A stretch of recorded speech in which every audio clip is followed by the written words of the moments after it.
Bonjour les amis, j'espère que vous allez bien. Alors, je fais cette vidéo rapidement parce que voilà, je ne vais pas m'empêcher, hein. Il y a des choses qui se passent sur le marché des cryptos, hein. C'est vraiment quelque chose qui me passionne. Et je me suis dit, autant faire une petite vidéo, hein, afin de vous donner un peu mon avis sur ça, qu'est-ce qui se passe, pourquoi le Bitcoin a chuté aussi fortement, hein. Pas que le Bitcoin, mais tout le marché crypto. Et bien évidemment, on va répondre à toutes ces questions. Comme vous pouvez le voir ici, on est sur un Bitcoin qui a fait du presque moins 20% en une semaine. On est sur du 26% pour le TH, on est sur du 35% pour Solana. Cardano, là, il fait 17%, mais le Cardano, il se casse la figure depuis un certain temps. Donc, la grosse question qui se pose, Hamza, qu'est-ce qui se passe réellement? Est-ce que c'est le bon moment d'acheter? Est-ce que finalement, le Bitcoin n'est pas aussi intéressant que ça? Et donc, à toutes ces questions, je pense que je vais essayer de vous donner une réponse et surtout de se détacher de ce faux mot, hein, fear of missing out, ou de cette panique. Et on va essayer d'analyser un peu le marché d'une manière froide. Bien évidemment, j'insiste sur ça, ce n'est pas un conseil d'investissement. Ah, ici, je ne fais que partager mon avis, ce que je compte faire ou ce que je pense, hein. Ce n'est pas forcément un conseil d'investissement, c'est vraiment, je partage avec vous ma passion, c'est quelque chose qui me passionne depuis toujours et je pense que je me dois quand même de vous présenter ça. Alors, ce que vous voyez ici, c'est le marché Bitcoin, hein. On voit très bien que ça casse un niveau très clé, hein, c'est le niveau de 40 000. Le problème, c'est qu'il vient de retrouver une grosse zone, une putain de grosse zone de consolidation. Le problème, c'est que quand il retrouve cette zone de consolidation, il n'arrive pas à la dépasser en fait. Vous voyez ici, en mai 2021, quand il avait cassé le support et qu'il retrouve sa zone de consolidation, il n'arrive pas en fait à la casser. Donc il y a un risque. Bien évidemment, il y a des gens qui achètent à ce niveau. Moi, je peux comprendre, hein, mais en tout cas pour moi, du moment où on est dans une zone de consolidation, eh ben, je ne prends pas le risque en fait d'acheter le Bitcoin. Il peut faire 70%, 80%, je m'en fous complètement. Du moment où il est dans une zone de consolidation, je ne vais pas prendre ce risque.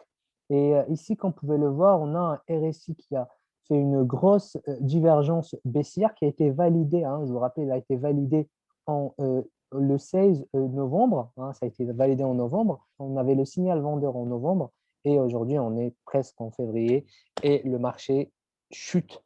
On est dans un bain de sang. Donc, la question maintenant qui se pose, est-ce qu'il faut acheter? En tout cas, vous avez en fait un risque à ce niveau-là. Donc, soit le marché vient, fait une espèce de rebond à ce niveau et il explose, soit il casse en fait.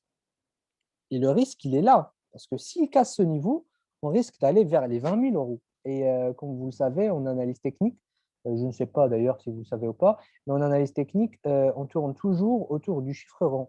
C'est-à-dire que quand le marché va vers les 20 000 euros, ben, vers les 20 000 euros, c'est quand même une zone de support que si par exemple elle est cassée, ben, il faut s'attendre à ce que le Bitcoin retrouve ces niveaux un peu avant le Covid, en fait, quand il était vers les 5 000, 10 000, etc. Donc, les amis, ne soyez pas cupides, hein, ne tombez pas dans le piège du FOMO, ni dans le piège de la panique. Restez serein, on va voir l'ETH juste pour le plaisir. Et donc, l'ETH également, hein, ils ont presque la même configuration. Vous voyez, l'ETH aussi il retrouve sa zone de consolidation, hein, cette zone de consolidation vous la voyez ici. Quand je suis dans cette zone de consolidation, je ne me sens pas à l'aise. Je ne prends pas de risque. Je n'achète pas, je ne vends pas, je ne fais rien du tout. Mais le problème, c'est qu'aujourd'hui, vous voyez, regardez ici. Vous le voyez, il est dans la zone de consolidation, il la casse, il vient une fois, il tape une fois, une deuxième fois, il n'arrive pas à la casser. Et quand il la casse, c'est là où justement je pourrais faire quelque chose. Ici, c'était un très très bon signal d'achat.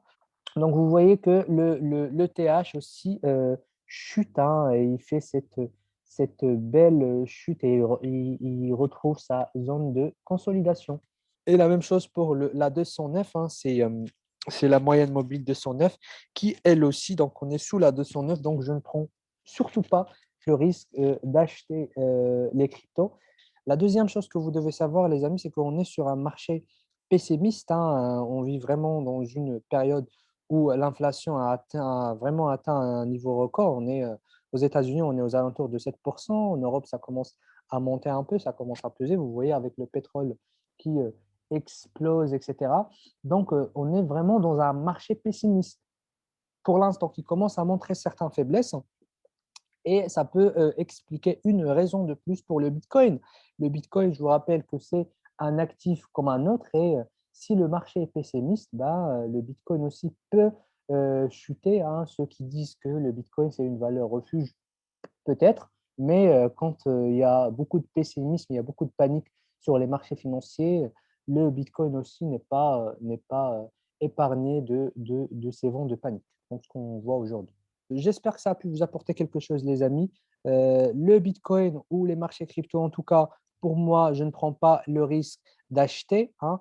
Je sais qu'il y en a qui achètent à des niveaux parce que là, on est en train de faire depuis le mois de novembre, on est presque à quasiment 50, moins 50%, hein, pour les investisseurs. C'est vraiment quelque chose de très, très intéressant. Mais pour moi, en tout cas, non, je ne prends pas ce type de risque parce que de un, on a un RSI sous la zone de neutralité et on le voit très bien, on retrouve une zone de consolidation où justement le Bitcoin risque de rester ici, voire chuter à la baisse. On ne sait pas qu'est-ce qui va se passer, mais en tout cas, il n'y a pas de signal acheteur pour l'instant, hein, si on regarde sur 4 heures, il n'y a pas de signal acheteur et moi, en tout cas, je ne vais pas prendre ce risque. Ne tombez surtout pas dans le piège de la dernière fois ici. Vous le voyez, il y avait beaucoup de personnes qui ont acheté à ce niveau parce qu'ils considèrent que c'est un très, très bon niveau d'achat. Donc, on voit qu'il y avait une certaine euphorie à ce niveau-là. Il y avait un certain FOMO.